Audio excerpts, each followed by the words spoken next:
Something a little different. I've decided to do opinion polls, because I'm kind of a hack now, I guess. So I got my other phone here, which I'm using to reference, and I'm going to look at your guys' favourite or controversial gaming opinions, hot takes, whatever you wish to call them. Okay, so this first one I got from Reddit, this is r/gaming. For me, I think Yooka-Laylee is a truly great game. It plays pretty much identically to Banjo-Kazooie, more or less. And that's exactly what I want. I personally like it even more than A Hat in Time. Specifically because I prefer the Banjo-Kazooie style. Apparently people think this game is the school of the devil, and I've definitely been deterred from having this opinion. I can actually speak on this one to give my own feedback. I played Yooka-Laylee day one. I pre-ordered it. I liked the style of it. I had a lot of fun with it. Gonna have to agree with you. I played both Yooka-Laylee and A Hat in Time, and I couldn't really get into A Hat in Time. But I did like the original Banjo-Kazooie games, and I think it gets way too much hate. But I liked it. I think it got a lot of criticism because it was a Kickstarter and they often get kicked back, and you know how that is. But I like the game, personally speaking. This one's by someone called Hypeman17, and it just says they should stop making Call of Duty games, possibly forever. Dude, as much as I'd like to agree with that one, I gotta admit, as long as it prints money, they won't. Like, you will not see a Call of Duty game miss a year until people stop buying them, and people will buy them, because they love their first-person shooters. They love the fun, they love the party chats, they love screaming racial abuse and slurs at people down the headsets. You know, it's a classic thing. I'm not agreeing with it, but it's part of the culture. This one I did like because it kind of pokes fun at the fan base. This one's by the name Deleted, which I believe is possibly redacted. Most of the games Reddit complain about, Assassin's Creed, Cyberpunk at launch, Switch games, are good games.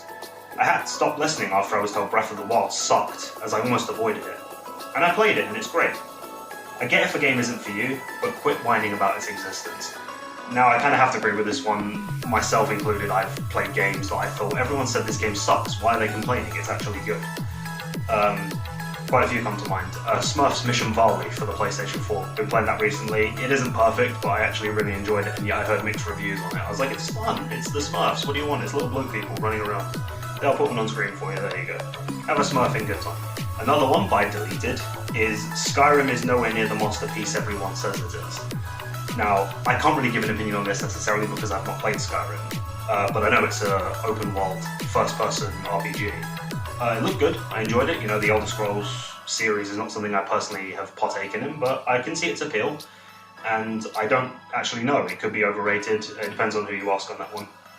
This one's by Sabatha1183, and they say, get ready for this one, The Witcher 3 is overrated. Not that it's bad, but everyone acts like it's the greatest thing ever. To quote back to the other one, I have similar feelings about Skyrim, so they've managed to dovetail it to the previous message. Kinda have to agree with that. And the reason is not because it's a bad game, far from it. The Witcher 3 is an amazing game if you can be bothered to finish it. It goes on forever, it can get a bit tedious at times. It's one of them games where sometimes you do need some linear pathways. Some games work better as sandboxes or open world games. Some games work better as mission-based, puzzle-based. And that is something. This one's by someone called Alec Crizzle, and it's a little controversial, I will say.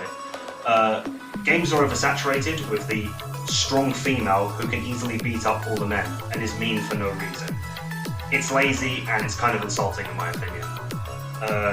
Not to rile up the Anita Sarkeesian fans, but I kind of can see where this goes.